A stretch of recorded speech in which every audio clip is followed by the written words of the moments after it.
Alhamdulillahi Rabbil Alamin wal aqibatu lil muttaqin wala udwana illa 'alal zalimin.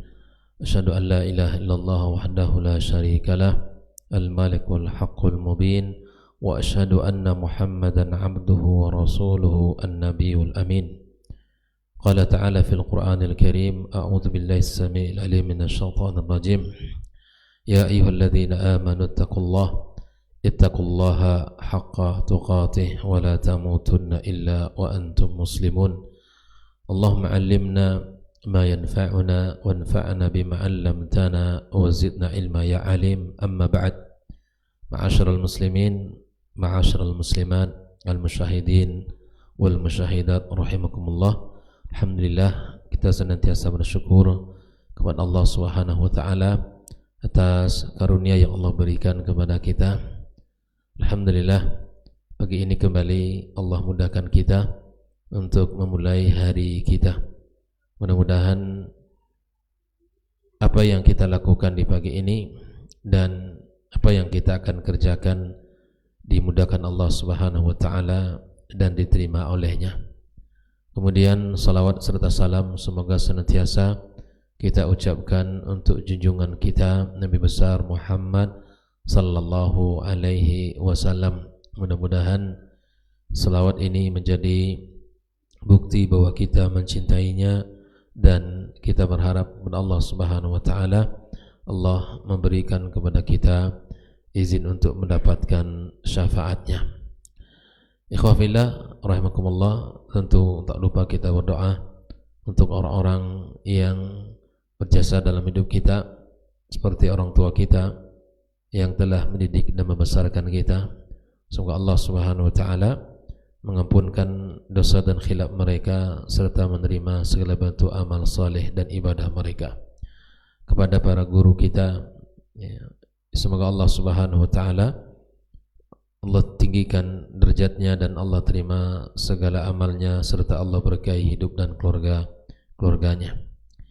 Dan untuk saudara kita yang sedang diuji dengan musibah seperti di Sumatera Barat dan di Sumatera Utara dan di beberapa tempat di wilayah negeri ini, semoga Allah Subhanahu wa taala ringankan dan Allah Subhanahu wa taala angkat segala bentuk musibah yang ada dan Allah berikan kebaikan bagi negeri ini. Ikhwafillah rahimakumullah, kita memasuki kaidah yang ke-75, kaidah yang ke-75 dari kitab Al-Walid As-Su'aidan ini. Syekh Walid As-Su'aidan yang menulis tentang kaidah-kaidah tauhid masih dalam pembahasan tauhid al-uluhiyah. Kaidah yang ke-75 beliau mengatakan la mahbuba li zati illallahi wahdah la syarikalah. La mahbuba bidzati li dzati illallah wahdah la syarikalah. Tidak ada sesuatu yang dicintai karena zatnya melainkan Allah yang tiada sekutu baginya. Tidak ada sesuatu yang dicintai karena zatnya melainkan Allah Subhanahu wa taala yang Maha Esa dan tidak ada sekutu baginya. Berkata Syekh Walid As-Su'aidan, Allah Subhanahu wa taala yuhibbunahul mu'minuna lidzatihi. Dia dicintai oleh orang beriman karena Allah Azza wa Jalla, karena zatnya. Wa li asma'ihi wa sifatihi, dan dicintai karena nama-nama dan sifat-sifatnya. Bagaimana kita tidak mencintainya? Wal Karim, wal Rahim, Ar-Rahman, Ar-Rahim. Dia sangat pengasih dan sangat penyayang. Dia sangat maha mulia. Dan banyak sifat-sifat Allah Subhanahu wa taala yang lain. Al-Latif, yang maha lembut ya kepada kita semuanya, hamba-hambanya, makhluknya. Wa li af'alihi, begitu juga kita mencintai Allah Subhanahu wa taala karena perbuatannya yang maha agung, yang maha indah, yang teratur. Tidak ada satupun yang tidak berjalan pada porosnya. Allah ciptakan langit tanpa tiang, bumi dihamparkan begitu luas, Allah jadikan di atasnya tempat makhluk manusia beraktivitas tinggal. Allah berikan kepada siapapun dari makhluknya rezeki tanpa ia pelit sama sekali. Tak, Allah Subhanahu wa taala memberikan segala apa yang dibutuhkan oleh makhluknya sesuai dengan kadar rezekinya masing-masing. Allah berikan dengan penuh kasih sayang. Allah berikan kepada kita kemudahan melihat, bisa memandang, bisa mendengar, bisa bernafas, bisa berjalan, bisa berlari, bisa memegang, bisa melempar, apa saja yang bisa kita lakukan, semua itu adalah karunia Allah Subhanahu wa taala. Allah tidak meminta, ya Allah tidak meminta balasan kecuali kita hanya menunaikan hak Allah tabaraka wa taala untuk disembah. Sebagaimana Rasulullah sallallahu alaihi wasallam berkata kepada Mu'adz, "Atadri ma haqqullah 'alal ibad?" Tahukah kamu apa hak Allah atas hamba? Hak Allah itu adalah ayya'buduhu wa la yusyriku bihi syai'a. Itu yang kita tunaikan, kewajiban kita memberikan hak Allah dengan segala apa yang kita rasakan di dunia ini. Ya, tidak sejak kita lahir, bahkan di alam rahim, nikmat-nikmat Allah yang tak pernah terputus, nikmat-nikmat Allah Subhanahu wa taala yang sangat melimpah kepada kita. Ya, semua itu darinya. Dengan kasih sayangnya Allah Subhanahu wa taala tidaklah memberi kita kecuali dengan kasih sayangnya, dan tidaklah Allah Subhanahu wa taala halangi sesuatu untuk kita dapatkan kecuali dengan hikmahnya. Kecuali dengan hikmahnya. Maka kita cintai Allah karena Allah Azza wa Jalla Maha Pengasih, Maha Pemurah, Maha Penyayang, Maha Lembut, Maha segala-galanya. Dan dicintai oleh orang beriman karena nama-nama dan sifatnya tadi, karena perbuatan-perbuatan yang sangat luar biasa. Wa amma ghairuhu, nah adapun cinta kita kepada yang selain Allah Subhanahu wa taala, fa inna ma yuhibbu li syai'in akhar la li dzati. Ya, kita mencintai selain Allah Subhanahu wa taala, termasuk para malaikat, termasuk para anbiya, ya, mengimani para malaikat dan mencintai para anbiya, bukan karena zatnya tetapi karena hal lain. Karena dia, misalnya di sini, fa nahnu nuhibbu Rasulullah, kita mencintai Rasul, kata Syekh Walid As-Su'aidan, li'annahu Rasulullah, kita mencintai Nabi Muhammad karena dia seorang Rasul, pilihan Allah Subhanahu wa ta'ala. Wa li'annahu akhirul anbiya, karena dia sebagai Nabi terakhir. Ila ghairi dhalika min sifati wa khisalihi, kita mencintai karena dia jujur, karena mencintai karena dia kekasih Allah Subhanahu wa ta'ala dan pilihan Allah, seorang Rasul yang telah menyampaikan risalah. Dan kita mencintai Nabi sallallahu alaihi wasallam karena banyak faktornya. Begitu juga kita wa an tuhibba abak, kita mencintai bapak kita. Kenapa? Li'annahu abuka, ya, dia adalah bapak kita, orang tua kita. Ya, mencintainya karena dia sebagai orang tua kita. Wa tuhibbu zawjatak, kamu mencintai pasanganmu, istrimu, keluargamu. Wa li'annaha zaujah, karena dia memang pasangan kita, kita mencintai. Tidak mungkin kita membencinya, tidak mungkin kita tidak mencintainya, karena dia pasangan yang dipilihkan Allah Subhanahu wa taala. Fa idzan la yuhibbu li dzatihi illa Allah Subhanahu wa taala. Tidak ada zat di dunia ini, tidak ada sesuatu yang kita cintai karena zatnya melainkan Allah yang Maha Esa dan Maha Agung, yang tidak ada sekutu baginya, yang tidak ada syarikat bagi Allah Subhanahu wa taala. Inilah kaidah yang ke-75. La mahbuba li dzati illa Allah wahda la syarikalah. Tidak ada zat yang dicintai atau tidak ada sesuatu yang dicintai karena zatnya kecuali Allah yang Maha Esa, yang tidak ada sekutu baginya. Kaidah yang ke-76 ini adalah kaidah yang berbicara tentang rasa takut. Al-khawfut tabi'i awil fitri la yulamu alaihi al-abd. Takut karena fitrah, takut karena nalurinya, atau rasa takut yang muncul karena nalurinya, karena fitrahnya, itu tidak dicatat bagi seorang hamba, tidak tidak akan berdosa bagi seorang hamba. Seperti apa? Kita takut kal khaufi minal jin fi ba'd suwari, kata Syekh, bahwa misalnya kita takut kepada jin karena bentuk-bentuknya sangat mengerikan. Nah, ini takut ini biasa. Tidak takut yang dicela. Tidak takut yang dicela. Apalagi wal khauf minal lusus. Kita takut lewat di jalan tersebut karena gelap dan di situ banyak pencuri, banyak perampok, banyak penyamun. Ini enggak apa-apa. Ini takut tabi'i. Kita takut dari apa? Minas sijin. Kita takut di penjara. Iya. Kita enggak nyaman karena enggak nyaman. Kita takut. Wal khauf minal mulukiz zalim. Kita takut dari pemimpin yang zalim. Ini biasa. Tidak dicatat bagi seorang hamba, tidak tercela. Ini namanya takut tabi'i. Takut yang sifatnya fitri. Ya, wal khauf minan nar wal hayya. Kita takut dari api jika ya membakar rumah kita, membakar apa saja yang kita miliki. Kita takut, kita berhati-hati menghidupkannya agar tidak terjadi kebakaran. Yang kedua, kita takut dari ular yang berbisa atau binatang-binatang yang berbisa. Kita tidak mau lewat di situ karena khawatir kita di situ ada hewan-hewan yang berbisa. Ini namanya khauf at-tabi'i, khauf al-fitri. Tidak mengapa, tidak tercela bagi seorang hamba memiliki rasa takut seperti ini. Ya, kita takut anak kita main pisau, main ya pedang atau main senapang gitu. Kita takut karena ini akan membahayakan dirinya dan bahkan mungkin orang lain. Fa farratu minkum lamma khiftukum, al-khauf minal muluqi dhalama.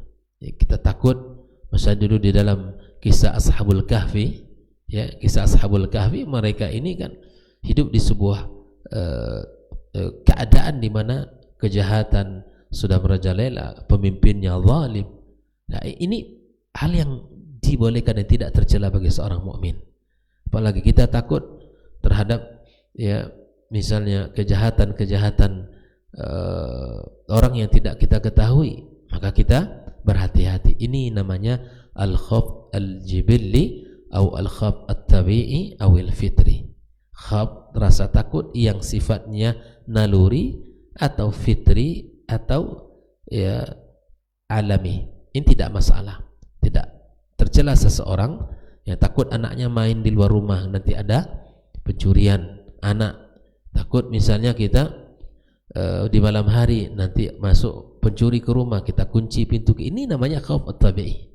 Tidak ada akan tercela seseorang. Takut anak kita bergaul dengan si fulan karena takut nanti dia akan terpengaruh.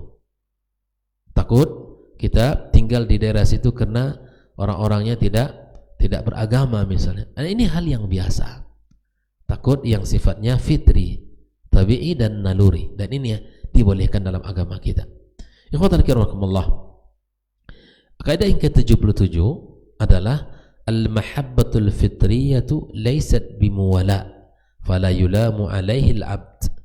Cinta yang sumbernya fitrah atau cinta yang sumbernya adalah naluri, maka ini bukanlah wala.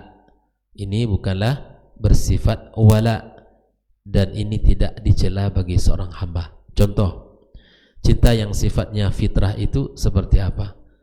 Fa idza tazawwaja al-insan al-muslim imra'atan min al-kitab wa ahabbaha fa hammatu hadhihi laysat lidiniha wala limuwalatiha. Ketika seseorang mencintai wanita dari ahlul kitab, kalaupun boleh hari ini misalnya, karena dalam kaidah agama kita dibolehkan. Tapi adakah ahli kitab hari ini yang benar-benar ahli kitab, yang tidak menyimpang seperti agama dulu kalanya? Ini kan sulit. Tapi bila mana seseorang menikahi ahli kitab, ya kan, maka dia mencintainya bukan karena agamanya, bukan karena juga karena walaknya. Wa innama hiya mahabbatu zauj li zaujatihi. Karena dia hanya mencintai sebagai seorang suami mencintai istrinya, tidak lebih daripada itu. Nah, seperti contoh lain disebutkan bahwa ini adalah cinta fitrah. Cinta fitrah. Wa idza ahabba al-mu'min abahul musyrik fahiya mahabbatun fitriyah laysat mahabbah din wala aqidah wa idza ahabba al-insan akhal musyrik mahabbah fitrah wa jibillah fala yulam 'alaiha al-'abd.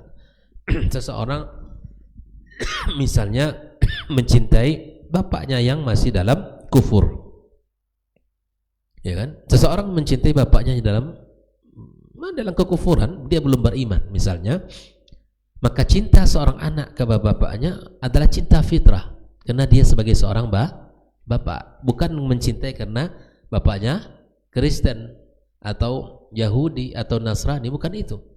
Tapi cinta seorang anak kepada bapak itu kan hal yang fitrah, ya Pak De. Tidak ada orang yang ya rasanya begitu juga ayah mencintai anaknya, itu cinta fitrah. Nah ini tidak mengapa.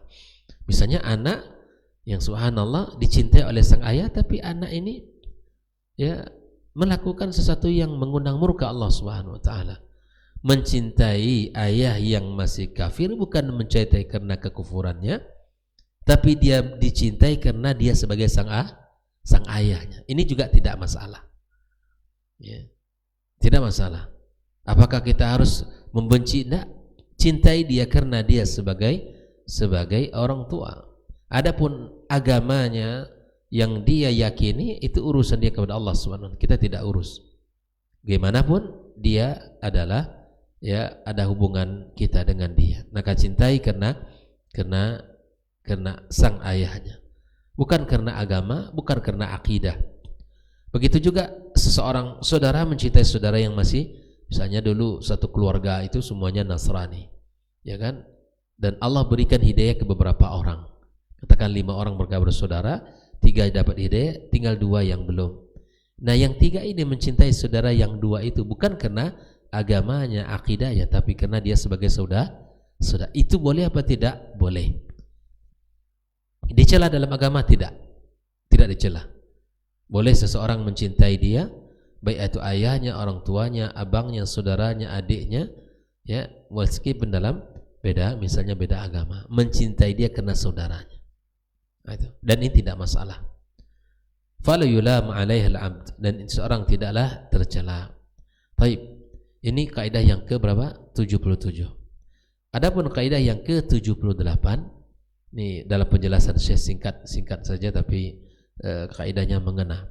Yang ke-78, al-aslu fit tamaim al-mana'. Hukum asal memakai jimat adalah hukum asal jimat itu dilarang. Al-man'u. Fa in kanat min tamaim asy-syirkiyyah fa muttafaq 'alaiha man'uha. Kalau jimat itu adalah dari sifatnya benda-benda yang syirik, maka ini disepakati dalam hal ini dilarang. Wa ikadat min al-Quran atau al-ad'iyati atau at-ta'awidh asy-syar'iyyah bila mana at-tamimah itu adalah berupa Al-Quran atau doa-doa yang maksur, atau misalnya at-ta'awidh asy-syar'iyyah, ta'awudz syar'iyyah, fa fiha naw'un khilaf. Di situ terjadi khilaf para ulama. Al-asah man'uha li umumil adillah, artinya bahwa apapun jenisnya yang namanya jimat itu adalah dilarang. Dilarang. Hal ini dengan tujuan sadduz zari'ah, untuk menutup celah ya agama ini, untuk menutup celah agama ini. Fan Abdullah bin Mas'ud radhiyallahu taala an qala Nabi sallallahu alaihi wasallam innar ruqa wa tamaim wa tiwala syirkun. Sesungguhnya mantra-mantra, kemudian jimat-jimat dan pelet adalah kesyirikan. Maka dalam hadis Uqbah bin Amir, Nabi SAW bersabda, man ta'allaqa tamimatan fala atamallahu lah, wa man ta'allaqa wad'an fala wada'allahu lah. Dalam riwayat yang lain, man ta'allaqa tamimatan faqad asyrak. Nah, di sini dijelaskan bahwa barang siapa yang menggantungkan jimat maka tidak Allah sempurnakan. Karena menitipkan sesuatu maka tidak akan Allah jaga. Dan barang siapa yang menggantungkan jimat maka sungguh telah melakukan kesyirikan. Maka ikhwatul kiramakumullah, dalam hukum asalnya dilarang, sudah tinggalkan. Ya, kalau dilarang sudah berarti tidak baik. Yang sikap yang paling baik adalah meninggalkan. Jangan kita memicu sesuatu lalu kemudian akan membahayakan kita. Maka oleh karena itu, khafillah, seluruh bentuk jimat apapun namanya dilarang dalam agama kita. Yang ada adalah di mana kita membaca zikir pagi dan sore, dan kita dianjurkan ya, kemudian kita berusaha untuk ya jadi orang yang menjauhkan segala hal-hal yang bisa mendatangkan kesyirikan tadi ya, mantra, kemudian jimat-jimat, kemudian pelet, itu semuanya adalah perbuatan syirik. Itu tidak boleh dilakukan oleh orang-orang beriman. Bagi para orang tua, para pendidik, nggak boleh membawa bab seperti itu. Atau bagi pemerintah, para tokoh-tokoh, ya, para guru, para dosen, tak boleh membawa itu dan tidak boleh melengketkan di tubuh kita. Jadilah hamba yang betul-betul mukmin, beriman kepada Allah Subhanahu wa taala dengan seutuhnya, dengan sebenar-benarnya kita mengimani Allah tabaraka wa taala. Tanpa kita mengimani Dia lalu kemudian kita melakukan sesuatu yang mencederai keimanan kita itu. Kita melakukan sesuatu yang kemudian meyakini bahwa apa yang dilakukan itu adalah misalnya kita harus seorang mukmin meyakini apa yang dilakukan itu adalah semuanya dari Allah Subhanahu wa taala, dan apa yang kita lakukan untuk Allah Subhanahu wa taala. Maka jangan kita bergantung kepada jimat-jimat ya, sehingga memberikan manfaat atau menolak mudarat, karena itu perbuatan syirik. Tak boleh misalnya kita memakai sesuatu dan itu misal diyakini ini dan itu kalau dipakai dan kalau ditanam dan lain seterusnya. Jangan lakukan perbuatan-perbuatan tersebut, karena itu akan mengundang kepada murka Allah Subhanahu wa taala. Barakallahu fikum. Inilah kaidah-kaidah kita pagi ini. Kaidahnya singkat dan mudah-mudahan bisa difahami. Saya ulangi, tidak ada sesuatu pun yang dicintai di dunia ini karena zatnya kecuali Allah yang Maha Esa dan Maha Agung, yang tidak ada sekutu baginya. Kemudian berikutnya rasa takut yang naluri, yang fitri, yang alami, itu tidak dicela bagi seorang hamba. Ya, takut kepada tadi pencuri itu tidak masalah. Kedua, cinta yang sifatnya fitri bahwa alami tidaklah dicela bagi seorang hamba. Dia bukanlah wala ya terhadap satu hal. Yang ketujuh, 8 adalah al-aslu fil tamaim, hukum asal daripada memakai jimat-jimat itu terlarang dan jauhkanlah dalam kehidupan kita. Barakallahu fikum. Demikian kajian kita. Jazakumullah khairan. Wassallallahu ala nabiyyina wa habibina Muhammadin wa ala alihi wa sahbihi ajma'in. Assalamualaikum warahmatullahi wabarakatuh.